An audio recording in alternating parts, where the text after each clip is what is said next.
Welcome to the session on the normal distribution, finding probabilities for normal distributions. The objectives for this session are to find percentage points on a standard normal curve. We can find probabilities for normal distributions using a calculator. Let's take a look at an example.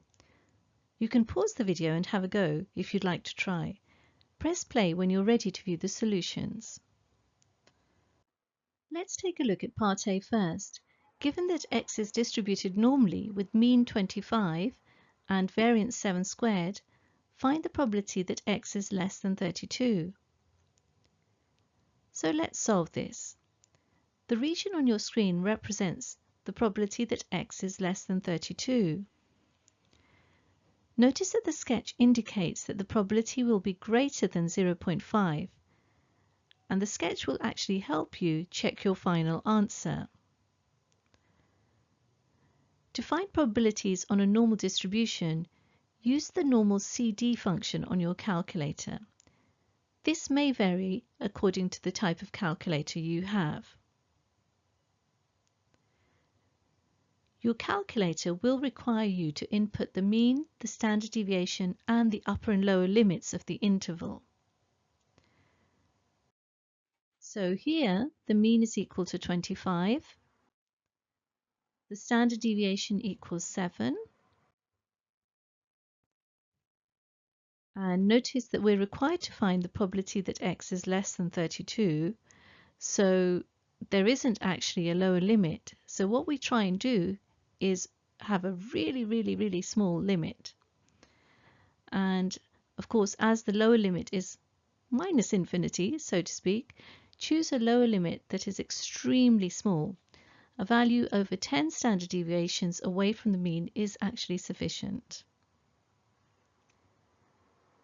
So here we're going to say that the probability that x is less than 32 equals the probability that x is between minus 100 and 32. And notice here, this is our extremely small limit. And when we plug this into our calculator, we obtain 0.8413. And now for part B. We're required to find the probability that x is greater than or equal to 21. So let's solve this. This region represents the area or the probability of x greater than or equal to 21. Your calculator will require you to input the mean, the standard deviation, and the upper and the lower limits of the interval. So our mean is equal to 25, the standard deviation equals 7. Also, because we're dealing with a continuous probability distribution, we can interchange greater than and greater than or equal to, because the probability that x equals 21 is actually equal to 0. So here we have probability that x is greater than or equal to 21 equals probability that x is greater than 21. And again, similarly to part A, as the upper limit is plus infinity, we choose an upper limit that is extremely large. A value over 10 standard deviations away from the mean is sufficient, as shown here. So the probability that x is greater than 21 can be rewritten as the probability that x is greater than 21 and less than 100. And plugging in these values into our calculator gives us that the probability that x is between 21 and 100 equals 0.7161. And now for part C. We are required to find the probability that x is greater than 27.5 and less than 34. So let's solve this. This region represents this probability. In our calculator, we'll be required to input the mean, the standard deviation, and the upper and lower limits. So the mean is 25, standard deviation is 7, And here's our interval. And notice that the upper and lower limits are 27.5 being the lower limit and 34 being the upper limit. And plugging this all in gives us the probability that x lies in this interval equals 0.2612. And now for part D. We're required to find the probability that x is less than 20 or x is greater than 28. So let's solve this. And here's our sketch. Again, we're required to input in our calculator the mean, the standard deviation, and the upper and lower limits of the interval, or intervals in this case. We can rewrite probability that x is less than 20 or x is greater than 28 as 1 minus the probability that x is greater than 20 and less than 28.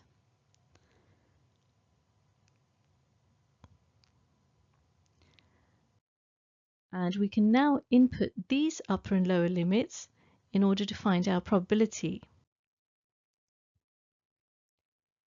giving us 1 minus 0.4284, which is equal to 0.5716. Now let's take a look at another example. Pause the video and have a go. Press play when you're ready to view the solutions. So let's take a look at part A first. The masses x grams of a large population of ducks are modelled as a normal distribution, with x distributed normally with mean 450 and variance 30 squared. We are required to find the probability that a duck chosen at random has a mass less than 430 grams. So let's solve this. We have x distributed normally with mean 450 and variance 30 squared. Mean equals 450, standard deviation equals therefore 30. We're required to find this region on the curve, probability that x is less than 430.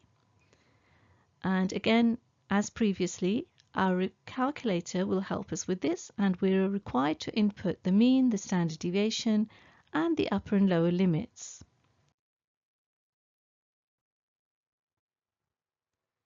So here, the upper limit is 430, and for the lower limit, we need to input something extremely small.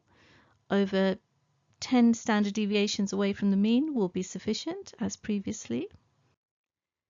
So in this case, we've put in 0, and using our normal cumulative distribution function on the calculator gives us that our probability equals 0.25249.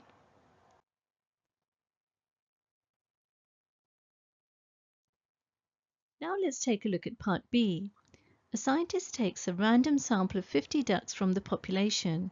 Find the probability that at least 25 of the ducks have a mass between 430 grams and 470 grams. In other words, this region here, highlighted by the red arrows. Now from part A, we have that the probability that x is less than 430 equals 0.25249. However, notice also that the shaded regions are symmetric, so the distance between 430 and 450 is the same as the distance between 450 and 470. So we could use this symmetry to our advantage. And notice then that the probability that x is less than 430 is actually the same as the probability that x is greater than 470.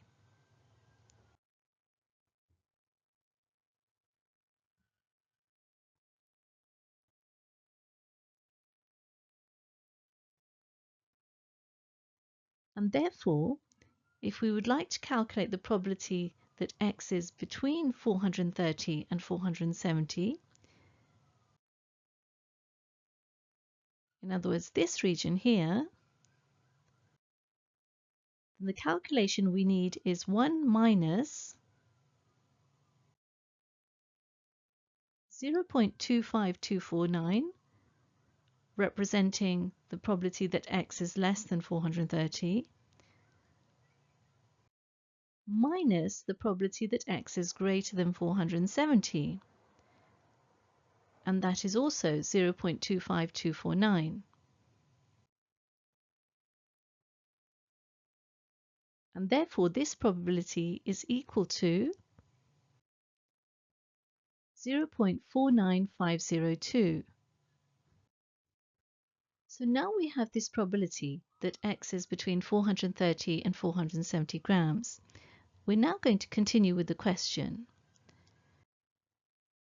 and let y be the number of ducks having a mass between 430 grams and 470 grams. In the next stage, we're going to need the binomial distribution, so let's review that. So let's recap the binomial distribution. In an experimental survey, when carrying out a number of trials, a random variable y can be defined to represent the number of successful trials. The variable y can be modelled by a binomial distribution b of np if the number of trials n is fixed, there are two possible outcomes, the probability of success p is fixed, the trials are independent of one another. For the binomial distribution y distributed b of np, we can then find the probability that y is less than or equal to some fixed little y. So let's apply the binomial distribution to our example. Since we are considering a sample of 50 ducks, we have that n equals 50. And we're going to let our y variable be the mass between 430 grams and 470 grams. Therefore, y is distributed binomially, open bracket, with n equals 50 and probability p equal to 0.49502.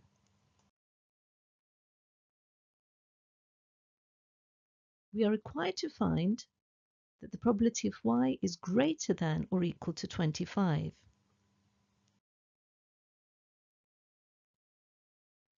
This is equal to 1 minus the probability that y is less than or equal to 24. Using the binomial cumulative distribution function on your calculator, find the probability that y is less than or equal to 24, and this will give you the value 0.47194. Your calculator will require you to input the values of n, which is 50 in our example, p, which is 0.49502, and little y, which is 24.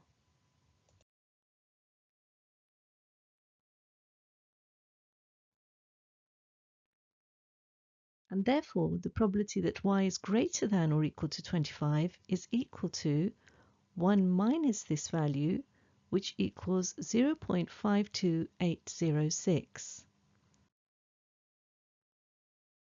This brings us to the end of this session. If you have understood its contents, you should be able to find percentage points on a standard normal curve. Thank you very much for listening. To understand this topic in greater depth, do attempt the exercises in your textbook related to this topic.